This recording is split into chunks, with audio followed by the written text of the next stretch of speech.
د ویسټ انډیز خلاف دوئم ټیسټ نه مخکې بابراعظم ټولو کھلاڑیانو سره یو میټنګ کړی دی. ټولو کھلاڑیانو سره یو ډیر زبردست طریقې سره یو اهم میټنګ کړی چې پکې کوچز هم په دغه میټنګ کې ناستو.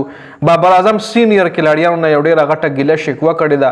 په هغې هم ډیټیل سره خبره کوو. په دغه میټنګ کې بابراعظم کمې کمې خبرې کړي، په هغې هم ډیټیل سره خبره کوو.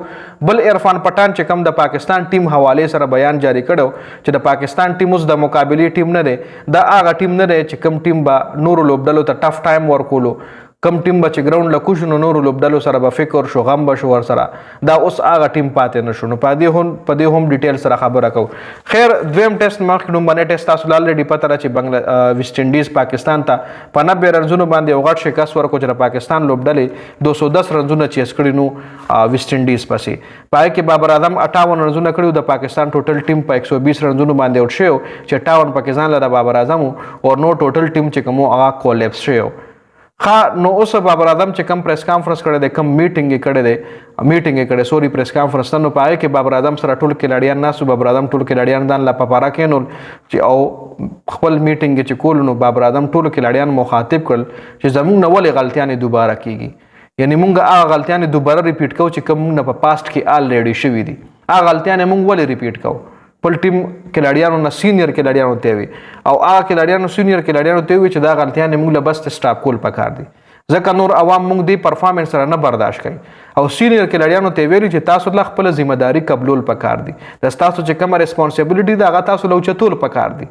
سینئر کھلاړیانو ته ویلي چې موږ ولې بار بار کولیپس کیږو، زموږ بیټنګ ولې بار بار کولیپس کیږي، ولې موږ سره یو داسې بیټسمین رانغو، ولې د موږ یو داسې بیټسمین ونه درېدو، سلمان علي آغا شو، محمد رضوان شو، شان مسعود شو، لکه دا ټولو ته وي چې وروره ولې تاسو بار بار کولیپس کیږئ.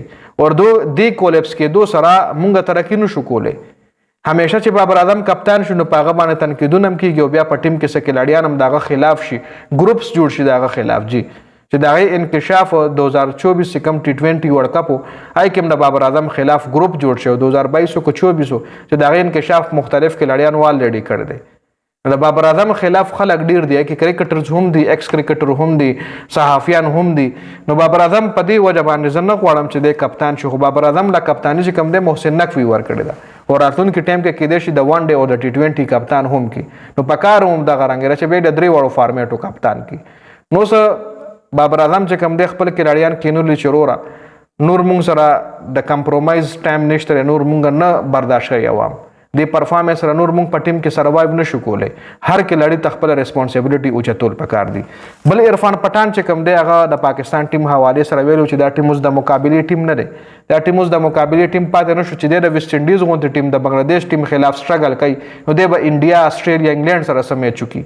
چې دی د ویسټ انډیز او بنګلادیش خلاف سټرګل کوي نشي ګټلی میچ، نو دی به غټو لوبډلو خلاف څنګه د مخې له راځي. نو دا اوس هغه ټیم پاتې نه شو، هغه مخکې کھلاړیانو چې جذبې سره به ګراوند له کوزېدل. عرفان پټان همیشه د پاکستان ټیم په کھلاړیانو باندې تنقید کړی دی اور د عرفان پټان نه علاوه پاکستان ټیم کھلاړیانو ته پکار دی چې لږ غیرت ښکاره کړي.